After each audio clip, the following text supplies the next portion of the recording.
Hey crew, I've got the key to this 2012 E92 Generation M3. We are going to take it for a quick drive, but first, let's check it out. It looks on the inside and outside. Oh man, I get to the front of this car and I just let out a sigh of relief because these were the days of the modestly sized kidney grills. These look so much better than the overinflated ones on new BMWs. Here off to the side, there were also the halos, and those were iconic for this car.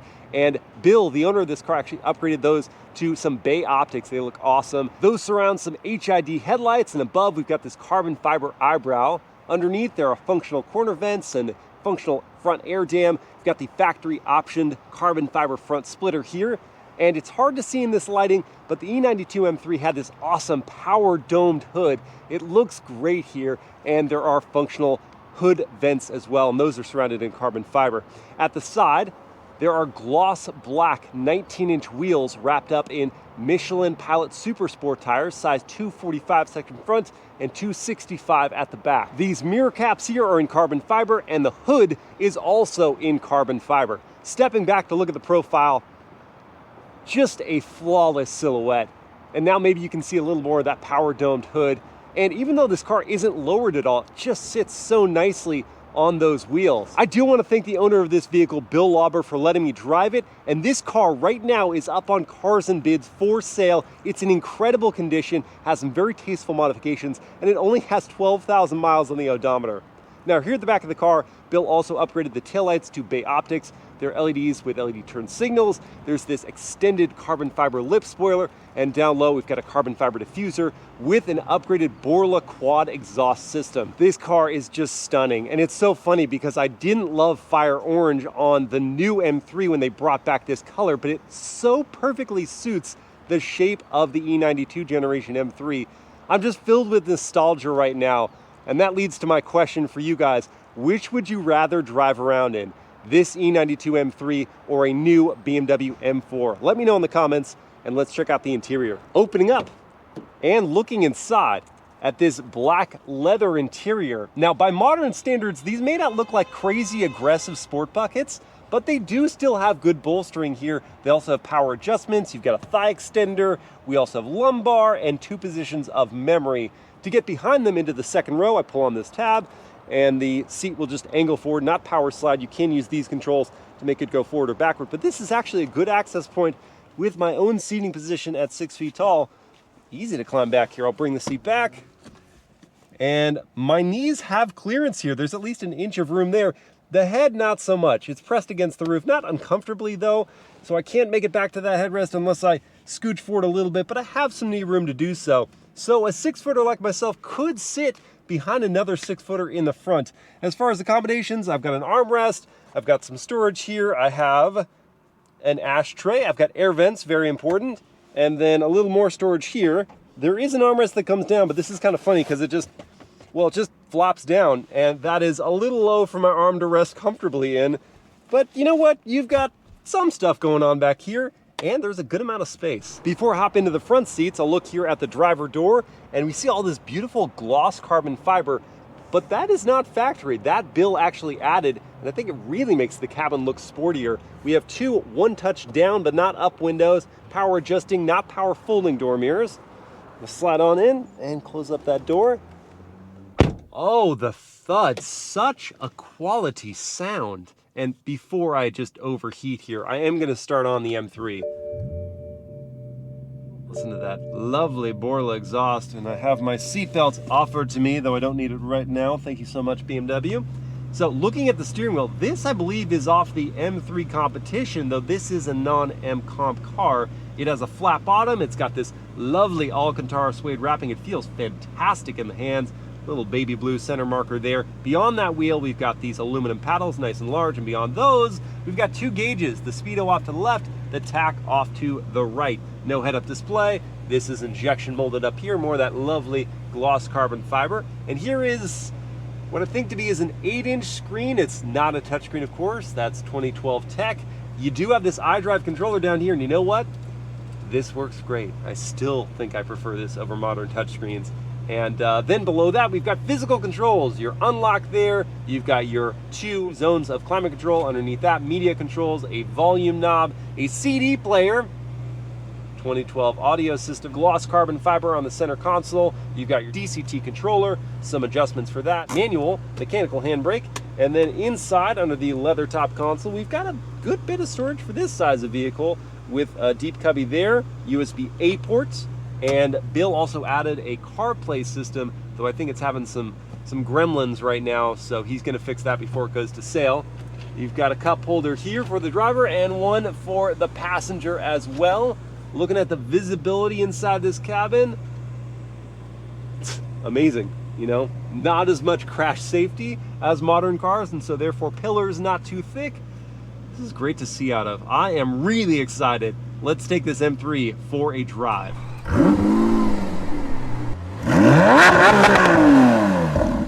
Since I already have the M3 fired on, I can just say, hello cabin crew, thanks for joining for this first drive in a 2012 M3. I'm really excited for this one. I do need to put on my seatbelt first though, and then I'm gonna recap our driving options here with the DCT transmission. So if you hit the power button, it really perks up the throttle response, but if you leave it off, it's more laxed. You got the electronic damper control, 3 different levels for that, including off. You add 1 for more firmness, and extreme firmness for 2. Traction control system is here, and then this is your adjustment for the shifting aggression. You've got 5 levels as standard, but there is a 6th level if you turn off traction control. Not gonna mess with that yet. I'll just show you that you click over the DCT selector, and that will first put you in manual mode. You actually have to do it one more time to go into the auto mode. Then for reverse, it's over left and up. That does bring up a camera system, a backup cam, and it does have trajectory lines as well, but I am gonna need to put down the mechanical handbrake first. There we go. I already hear the rumble of that optional Borla exhaust. And then over into drive, it goes back to the auto mode because that was where it was left in. And then let me show you the turning radius while we're in this lot. I'll line up first, then crank the wheel. And it is a good turning circle, not amazing for a rear drive car, but it's solid. And then I do need to turn down the air because I want to be able to hear the turn signal. Classic BMW. And then what about the horn? World famous horn test. Ooh, you really gotta, there it is. It's up here at the corners. I like that. Let's get into the good stuff. Powertrain in this 2012 M3. It's got the S54 4-liter naturally aspirated V8, makes 414 horsepower, just 295 pound-feet of torque, but it's still a big upgrade for me coming out of my now sold E36 M3 with its S52 naturally aspirated inline 6. But by modern standards, 414 horse, 295 pound-feet of torque, it's not a crazy amount of power or torque. And when you are in the Shift Logic 1 and the non-power mode of throttle mapping, feels like a lazy V8 until you kind of go far into the throttle, and it will downshift you there. But what a noise. And if I was wanting to do some passing maneuvers, I wouldn't want to stay in this Shift Logic. I would want to dial that up. So I'll go up to 5, and I will hit the power mode and see what that does to the throttle response. There we go. Oh, the noise. So good.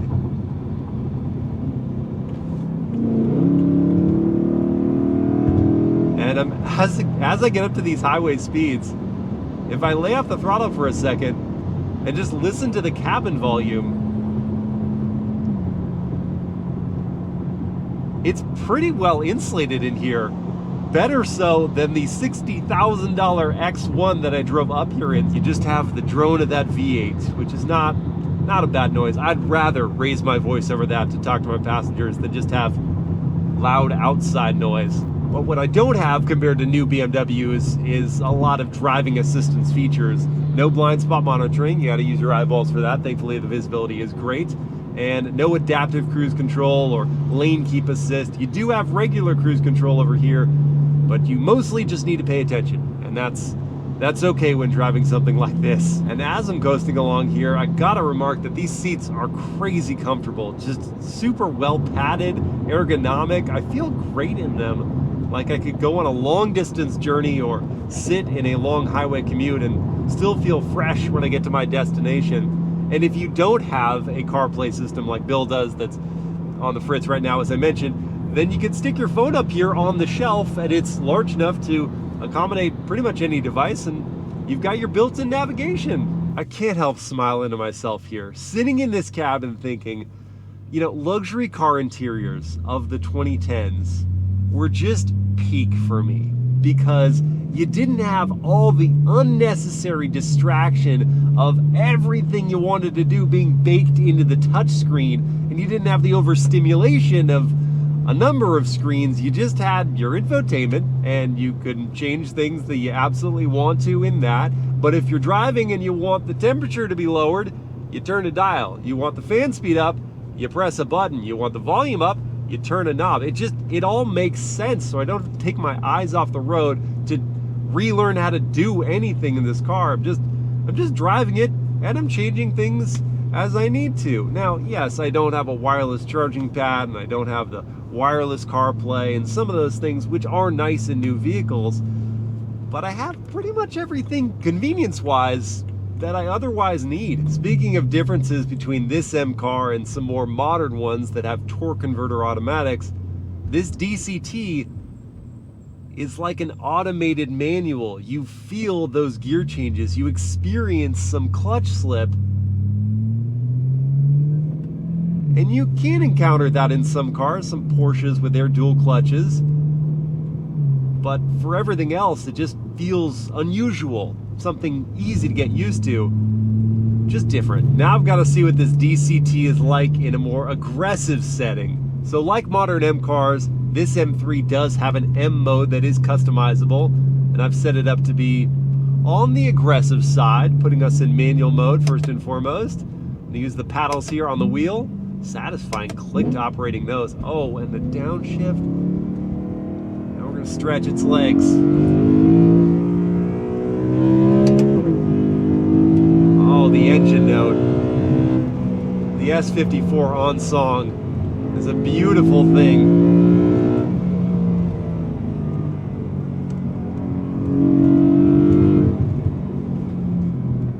Platform feels extremely stable and planted.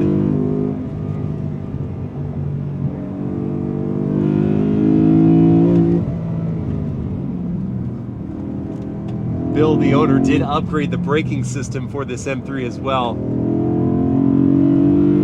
Got a new Brembo system, and that brake bite is immediate, and the force is super strong. Shifts aren't crazy quick. It gets you where you want to be. The shift light indicators are very cool.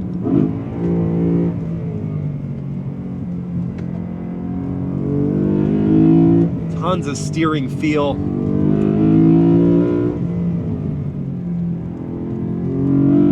Gotta love the hydraulic system as opposed to modern electrically assisted. I feel the character of the road coming in through the steering. A little bit of slip there in the M dynamic mode from the rear tires. Then it finds grip quickly, gets the power down through that limited slip differential at the back. These brakes are amazing. So quick to turn in. Extremely in control of its motions.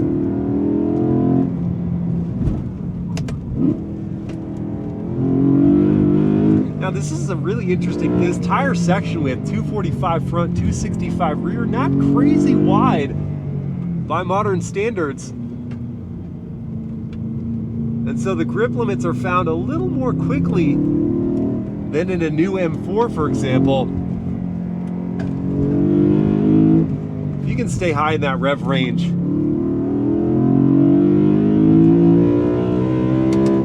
you would never know that this can be a lazy V8.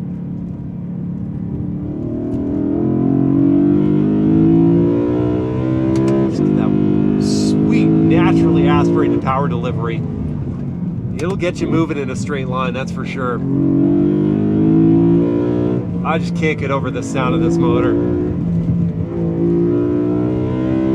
Such a beautiful noise.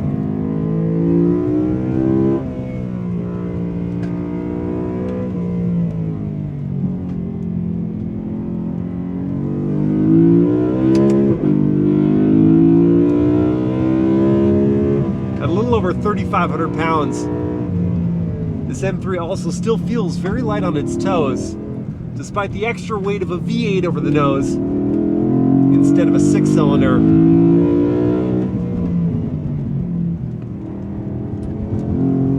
On these tight twisties, I noticed that difference in weight distribution, but you can quickly adapt and just enjoy. What a car.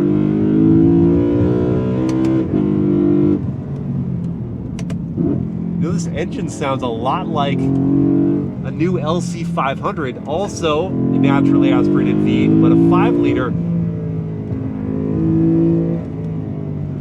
And that's a nice thing to be compared to.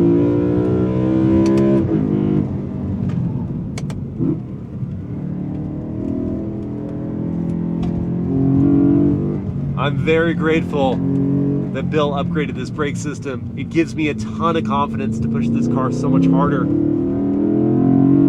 knowing it's going to scrub the speed very quickly.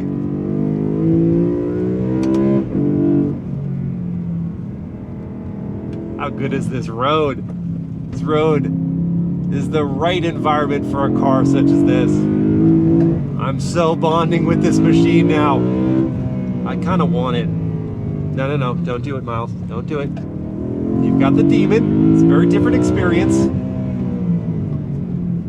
I don't have parking for anything else.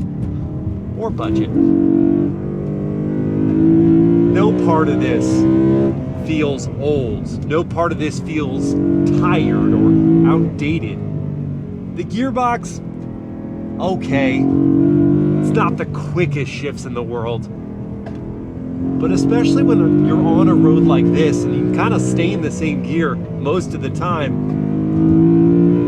you just don't care. This was a $65,000 car new. And I know inflation and blah, blah, blah. But man, what you were getting for the money was pretty stinking terrific. And it's a little sad to me that I drove here to drive this in a $60,000 X1 M35i. That's what $60,000 buys you now. This is what it bought you then. I know which I would choose. And if I don't buy this from Bill, you darn well should. Cars and Bids. It's up there right now.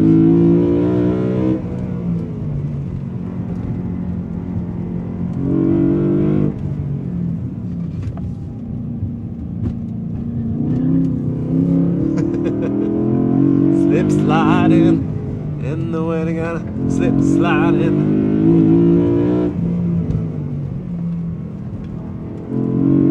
Bring back the NAV8.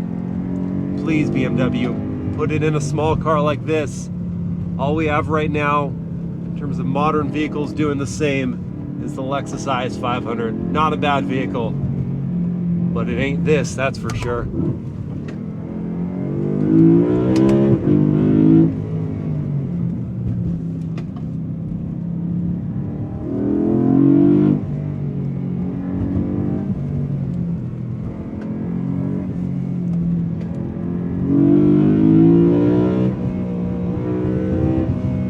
Scenery.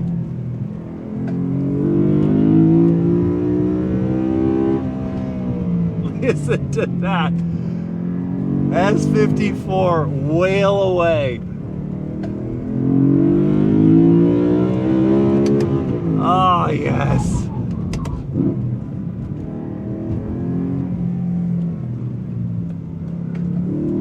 I'm in such a happy place right now.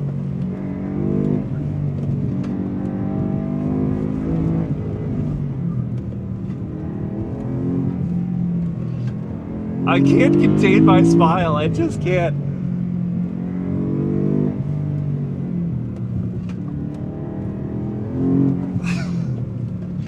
This is so good!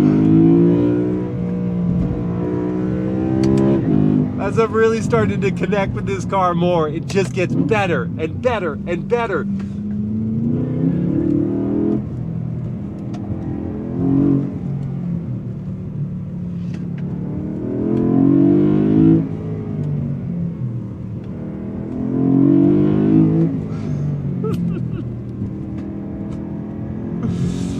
Probably end the video at some point. Now, I figured you probably didn't want me to end the video without showing you how quick an E92 M3 can get to 60. So I'm gonna find a straight piece of road to use my race box and record a 0 to 60 run. To get the M3 launch control ready, I do need to make sure everything is in the most aggressive setting. I have to turn off the traction control. That's now off. I have to move into Shift Logic 6, and then I'm gonna use the DCT controller to stage the launch. I'll show you what I mean in a sec. Okay, I've got a mostly straight piece of road here. I'm gonna prime this forward, take my foot off the brake, pin the throttle, hold the revs, let go this. Some tire spin off the line. And we arrive at 60 in 5 seconds flat. Yes, it's slower than modern M cars, but it sounds so much better. So here's my verdict. My 96 E36 M3, 16 years older than this car. That felt pure and fun, but slow. And a new M4, I just drove one 2 weeks ago. It's a wickedly fast car, so much faster, even more so than this. But it's now heavy at about 4,000 pounds, and it's sometimes overly complicated. This M3, this E92, now is for sure my favorite generation M3. It has just enough modern power while keeping it analog with the engagement. You don't even need the manual to feel connected with the car. This DCT does that. You bond with the machine as you explore pretty contemporary dynamics, but with a richer character than the current M3 and M4. That S54 motor, it's not just the soundtrack that thrills you, it's the way the power builds. It wills you to get into the meat of the power band, and when you do, you are so in love. So it's not just the usability of the interior that made me feel like 2010 cars were peak. It was the way an M car was engineered to let you feel all of the performance while having that performance be modern car fast. I have to say once again, thank you to the owner Bill for letting me review his E92 M3. And if you're considering buying one, go find it on Cars and Bids. I hope you guys have enjoyed this POV first drive, and I will see you again next time. Oh gosh, yes.